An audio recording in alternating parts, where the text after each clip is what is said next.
Assalamualaikum warahmatullahi wabarakatuh. Perkenalkan, nama saya Junika Farhairina dengan NIM 1120148 dari kelas HKID. Pada kesempatan kali ini, video ini saya buat untuk memenuhi ujian akhir semester mata kuliah Fikih Jinayah. Baik, langsung saja ke pembahasan kita yang pertama, yakni tindak pidana hudud. Hudud adalah setiap tindak pidana yang sanksinya ditentukan di dalam Al-Quran maupun hadis Nabi. Bentuk sanksinya yakni pidana mati atau hukuman salib, dera, potong tangan atau potong kaki, dan pengasingan atau pembuangan. Terdapat pula sanksi religius seperti memerdekakan budak atau puasa kafaroh. Selanjutnya ada bentuk-bentuk sanksi tindak pidana hudud yang dikelompokkan menjadi 5 jenis. Yang pertama yaitu pidana atas jiwa berupa pidana bunuh dengan pedang, pidana mati dengan penyaliban, pidana mati dengan perajaman. Yang kedua, pidana atas anggota badan berupa pidana potong tangan dan kaki, pidana cambuk atau dera, pidana pemukulan dengan tangan, dan pidana pemukulan dengan tongkat. Yang ketiga, pidana atas harta kekayaan. Yang keempat, pidana atas kemerdekaan yang berupa pidana pembuangan dan pengusiran, pidana penahanan atau pidana penjara. Yang kelima, kewajiban puasa kafaroh. Selanjutnya, tindak pidana dalam kategori hudud, yaitu yang pertama zina, yakni mendapatkan sanksi hukuman bagi yang lajang atau hairu muhsan, yakni jilid atau dera atau cambuk 100 kali. Muhsan sudah menikah, rajam sampai meninggal. Al-Qadhafu atau tuduhan palsu berbuat zina, sanksi hukumnya 80 kali dera. Yang ketiga, murtad atau ridah, yaitu keluar dari agama Islam. Disertai peringatan jika kembali maka akan diterima, jika menolak maka akan dibunuh. Pencurian sanksi hukum potong tangan dengan syarat nilai harta yang dicuri mencapai 1 nisab, yaitu kadar harta tertentu yang ditetapkan sesuai dengan undang-undang. Yang kedua, barang curian dapat diperjualbelikan. Yang ketiga, barang atau uang yang dicuri bukan milik Baitul Mal. Pencuri usianya dewasa. Perbuatan dilakukan atas kehendaknya, bukan paksaan orang lain. Yang selanjutnya, tindak dalam kondisi krisis ekonomi. Yang selanjutnya, pencuri mencuri bukan karena untuk memenuhi kebutuhan pokok. Yang terakhir, korban pencurian bukan orang tua atau keluarga dekat dan bukan pembantu korban. Ketentuan potong tangan yaitu sebelah kiri jika masih mencuri. Yang kedua kalinya maka dipotong adalah kaki kanan. Jika masih mencuri ketiga kalinya maka yang dipotong tangan kanannya. Jika masih mencuri keempat kalinya maka yang dipotong kaki kirinya. Jika ia masih mencuri kelima kalinya maka ia harus dijatuhkan pidana mati. Peminum atau homer, dasar hukumnya terdapat dalam Quran Surah An-Nisa ayat 43 dan Surah Al-Ma'idah ayat 90 yang berisi minuman homer perbuatan setan, maka jauhilah agar kamu memperoleh keberuntungan. Sanksi hukumnya didera 40 kali sampai 80 kali. Selanjutnya ada pemberontakan atau al-bagyu, yaitu mereka yang memberontak terhadap negara dan menampakkan perlawanannya melalui senjata dan mengumumkan perang terhadap daulah Islamiyah.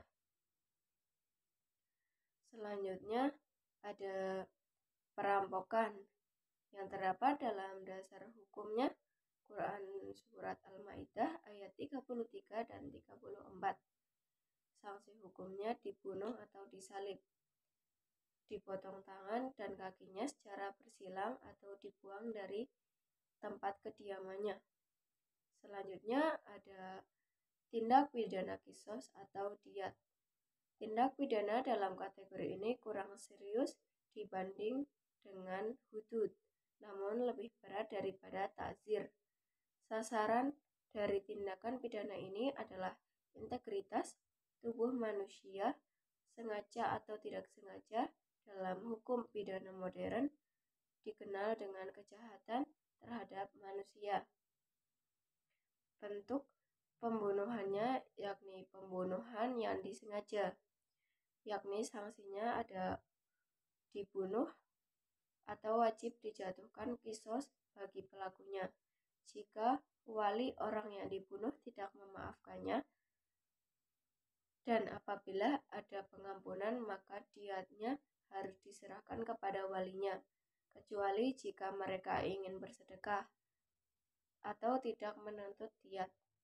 Diatnya yakni 100 ekor unta terdiri dari 30 unta dewasa dan 30 unta muda dan 40 unta yang sedang hamil atau bunting.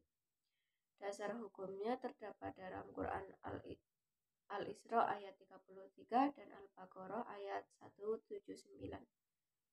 Kisos terhadap muslim karena membunuh orang kafir dibedakan antara kafir harbi, zimmi, dan musta'min. Pembunuhan mirip disengaja adalah pembunuhan yang sengaja dilakukan akan tetapi menggunakan alat yang umumnya tidak bisa membunuh seseorang. Pelakunya tidak dibunuh, tetapi diatnya berat, yakni 100 ekor unta dan 40 ekor diantaranya sedang hamil. Terdapat dalam hadis Bukhari.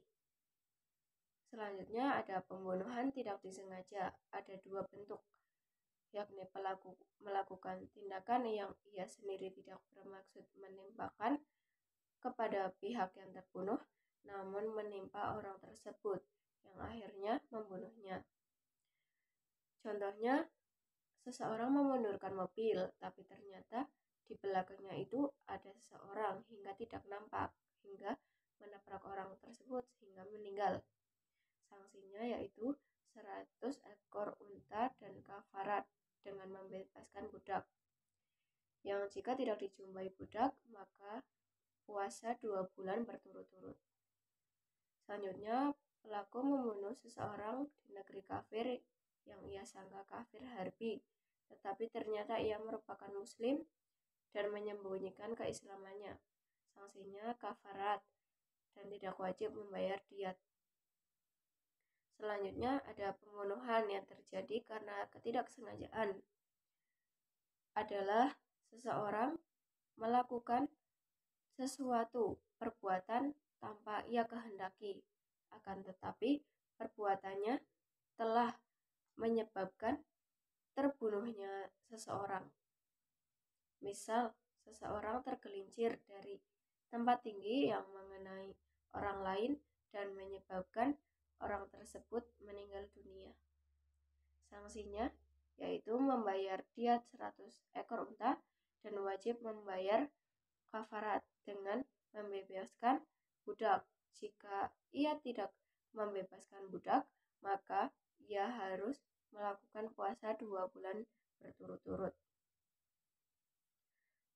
Pembuktian pembunuhan dan pengakuan pembuktian dengan 2 orang saksi laki-laki atau seorang laki-laki dan 2 orang perempuan yang menjadi saksi. Bentuk pidana kisos atau diat yaitu pidana mati atau kisos atas nyawa, pidana perlukaan fisik atau anggota badan, kisos atau atas badan, pidana denda atas jiwa yaitu diat atas jiwa, dan pidana denda atas perlukaan atau diat perlukaan. Diat ada 2 macam, yaitu diat berat yakni 100 ekor unta dan 40 ekor unta diantaranya sedang hamil. Diambil dari pembunuhan disengaja asal walinya memilih untuk meminta diat. juga diambil dari kasus pembunuhan mirip disengaja. Diet selanjutnya ada diet yang tidak berat, yakni 100 ekor unta saja, diambil dari pembunuhan tidak sengaja dan pembunuhan yang terjadi karena tidak adanya kesengajaan. Unta di sini merupakan dasar diet dan ia tidak boleh dikonservasikan. Diet uang diukur dengan emas sebanyak 100 dinar dan perak sebanyak 12.000 dirham.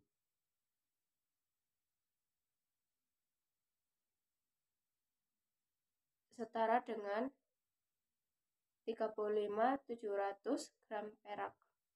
Pihak yang wajib membayar diet yaitu untuk kasus pembunuhan disengaja diambil dari harta pembunuh, pembunuhan mirip disengaja dan tidak disengaja, dan pembunuhan yang terjadi karena ketidaksengajaan, maka dietnya dibebankan atas akilah.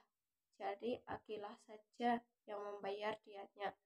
Akilah laki-laki adalah keluarga dari pihak laki-laki, saudaranya, pamannya, anak pamannya sampai dengan kakek. Kemudian mulai dengan sepupunya ke bawah. Selanjutnya ada diet janin, yaitu membebaskan seorang budak laki-laki atau perempuan jika ia tidak mendapatkan budak. Dietnya 10 ekor unta. Selanjutnya saya akan menjelaskan tentang reformasi dan posifikasi hukum Islam di Indonesia. Makna dan konsep reformasi hukum Islam. Konsep reformasi dalam Islam identik dengan islah, yakni memperbaiki dan menyempurnakan sesuatu yang belum sempurna, termasuk mengganti yang usang dan rusak. Kata islah berasal dari kata aslaha yuslihu, islah yang berarti lawan daripada kata rusak. Dalam Al-Quran, islah ini sering dikaitkan dengan perbuatan yang merusak dan perbuatan buruk. Masalah-masalah hukum perlu direformasi atau diperbarui adalah hal sebagai berikut.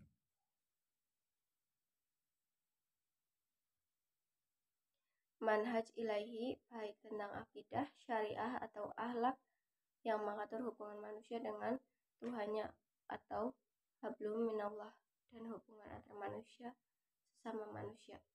Pemikiran terus maju, iman dan Islam yang telah menjadi baru sesuai perkembangan zaman. Oleh karena itu, dalam pembaharuan hendaklah menjauhi hal yang qot'i, karena objek yang diperbaharui yakni hal yang menyangkut dengan doni saja. Posifikasi syariah yaitu hukum Islam di Indonesia, yakni perkawinan dan kewarisan, bidang hukum perkawinan dan kewarisan, bidang hukum yang sensitif, keterkaitannya agama dan adat masyarakat. Hukum perkawinan Islam dan hukum kewarisan diakui secara berlaku dengan cara ditunjuk oleh undang-undang. Secara tegas menyebutkan bahwa perkawinan dinyatakan sah jika sesuai dengan hukum agamanya. Pengelolaan zakat dan wakaf undang-undang. Pengelolaan zakat sekaligus memberi makna bahwa zakat di Indonesia bukan sekedar pelaksanaan ubudiyah yang sifatnya hanya ritual keagamaan. Lebih dari itu, pelaksanaannya merupakan bagian dari produk hukum positif yang seharusnya dapat ditertibkan melalui perangkat negara. Selanjutnya ada penyelenggaraan haji. Pelaksanaan Undang-Undang Nomor 13 Tahun 2008 tentang penyelenggaraan ibadah haji dianggap baik karena sudah memisahkan fungsi pengawasan penyelenggaraan kepada komisi khusus dengan mencantumkan secara eksplisit pasal 12 sampai dengan pasal 20 mengenai Komisi Pengawasan Haji Indonesia. Selanjutnya ada faktor peluang dan tantangan positifikasi hukum Islam di Indonesia. Dalam positifikasi hukum Islam ada 3 faktor penting yang berpengaruh sebagai peluang dan tantangan, yaitu faktor politik, filosofis, dan sosiologis, yang ketiganya saling berkaitan dalam membentuk sistem hukum dan politik hukum dalam pembangunan hukum nasional. Selanjutnya ada positifikasi hukum Islam dalam pembinaan hukum nasional di Indonesia, yakni perubahan politik memasuki era reformasi akan mengalami perubahan yang cukup mendasar, yakni dapat dipahami bahwa pembangunan hukum nasional secara garis besar bersumber dari hukum adat, agama, dan dari luar, khususnya dari dunia barat. Menurut GBHN pada tahun 1999, membuat sebuah undang-undang ada 3 bahan baku yang dapat digunakan, salah satunya adalah hukum Islam. Demikian penjelasan materi dari saya. Semoga dapat bermanfaat bagi kita semua. Wassalamualaikum warahmatullahi wabarakatuh.